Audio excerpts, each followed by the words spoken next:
Hola litigantes. Por diversos motivos o razones se deja de pagar a una entidad financiera o a un banco, ya sea porque el deudor o quien se prestó el dinero se enfermó gravemente, quebró su negocio o, el peor de los casos, le robaron el dinero, o también puede ser que no quiera pagar la deuda que tiene. Entonces, ¿qué necesitamos saber cuando dejamos de pagar a una entidad financiera o a un banco? Es un tema que me propuso mi amigo Jorge Polanco Argüelles. Por cierto, un saludo para ti. Hoy trataremos 7 cosas que tienes que saber cuando dejamos de pagar a una entidad financiera o a un banco. En el artículo 2, numeral 24, apartado literal C de la Constitución Política Peruana, establece que no hay prisión por deudas, salvo por alimentos. En ese sentido, podemos estar tranquilos. No iremos a prisión o nadie nos denunciará porque debemos a una entidad financiera o a una persona. Entonces no podemos hacer caso a aquellos comentarios, o muchas veces se nos amenaza diciendo: te voy a denunciar si no me pagas, o te meteré a la cárcel si es que no me pagas. No debemos hacer caso a estos comentarios porque, como reitero, no hay prisión por deudas. Pero debemos honrar nuestras deudas y pagarlas cuando tengamos la capacidad económica de hacerlas. Sin embargo, si obtenemos el préstamo o el crédito de una entidad financiera de manera irregular o ilegal, ya sea que brindamos información o documentación falsa, o nos ponemos de acuerdo o nos confabulamos con un trabajador de la entidad financiera para armar nuestro expediente financiero, digámoslo así, con el fin de obtener un préstamo y luego no pagarlos y perjudicar el derecho de crédito que tiene la entidad financiera o el banco. En ese sentido, quizás estemos poniendo en riesgo nuestra libertad. Puede ser que vayamos a prisión si es que la entidad financiera se da cuenta de esto y hace la denuncia respectiva. Normalmente, cuando pagamos nuestra cuota o nuestro préstamo mensualmente, pagamos el capital y el interés compensatorio. ¿Y qué es el interés compensatorio? El interés compensatorio es la contraprestación por el uso del dinero, es decir, es la ganancia del banco o de la entidad financiera. Sin embargo, cuando dejamos de pagar, no solamente pagaremos el capital más el interés compensatorio, sino también se incluirá el interés moratorio. ¿Y qué es el interés moratorio? El interés moratorio es el pago que se hace por la demora o el retraso en el pago de la cuota del préstamo. Por ejemplo, si con la entidad financiera se ha quedado o se ha convenido que por cada día de retraso se va a pagar 20 soles diarios, si yo me retraso, por ejemplo, 4 días, y mi préstamo o mi cuota mensual que debo pagar es 120 soles, por los 4 días de retraso serían 80 soles, más los 120 soles sería 200 soles.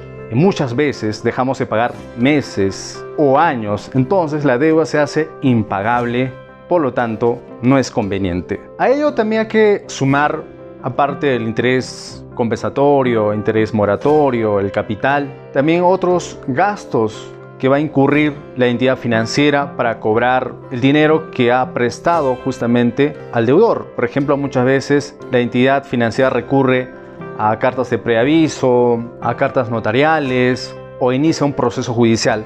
Estos gastos que hace la entidad financiera normalmente los cobra, y quien tiene que asumir esta obligación es el deudor o quien se prestó el dinero.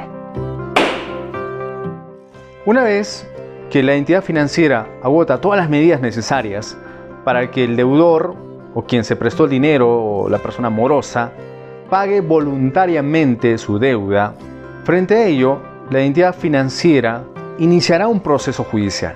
Para que sea más fácil para la entidad financiera para que inicie este proceso judicial, normalmente en el contrato de préstamo que uno celebra, dentro de los documentos se encuentra un título valor incompleto. Este título normalmente es un pagaré, llamémoslos también un pagaré incompleto. Como reitero, una vez que la entidad financiera agota todas las medidas necesarias, para que uno pueda libremente y voluntariamente pagar la deuda, es decir, la entidad financiera haya enviado a su domicilio del deudor cartas notariales, cartas de preaviso, llamadas telefónicas o visitas al domicilio. Una vez agotado todo esto, como reiteró, la entidad financiera inicia un proceso único de ejecución, teniendo como sustento este pagaré que usted ha firmado o que firmamos al momento de celebrar este contrato de préstamo. Durante este proceso único de ejecución, ya sea antes o después, la entidad financiera puede solicitar al juez que se le embargue un bien que usted probablemente lo tenga inscrito en los registros públicos. Puede ser un inmueble o un vehículo, con el fin de asegurar la decisión final del juez. También es importante saber, cuando se celebra un préstamo de dinero hipotecando un inmueble, obviamente, la entidad financiera iniciará un proceso de ejecución de garantías con la finalidad de adjudicarse o apropiarse el inmueble o la casa que el deudor hipotecó.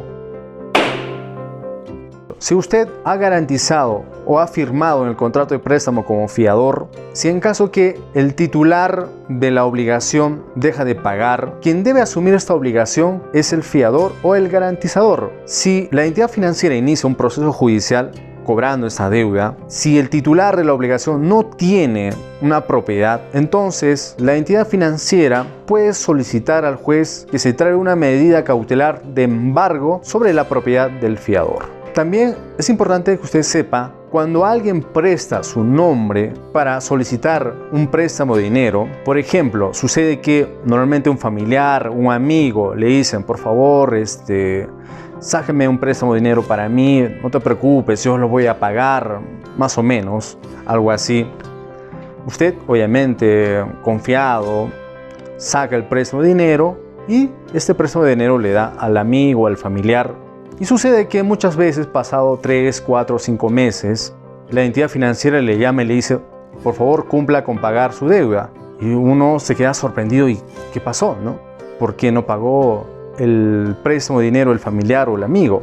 Frente a esta situación, tiene que asumir esa obligación quien prestó su nombre, quien firmó el contrato de préstamo. Lamentablemente es así. ¿Qué ocurre cuando el titular de la obligación o del préstamo de dinero fallece? De acuerdo al Código Civil, cuando fallece una persona, sus herederos heredan derechos y obligaciones, activos y pasivos. Dentro de estas obligaciones están las deudas que ha podido contraer el causante o quien ha fallecido. Si el causante o quien ha fallecido tiene deudas con la entidad financiera, tiene que asumir esta obligación sus herederos. Por ejemplo, sus hijos, si es que lo ha tenido en vida el causante o quien ha fallecido. Frente a esta situación, normalmente en el contrato de préstamo, dentro de los documentos que firma, se firma o de una manera, no sé si decirlos así, la entidad financiera les hace firmar un contrato de póliza de seguro de desgravamen.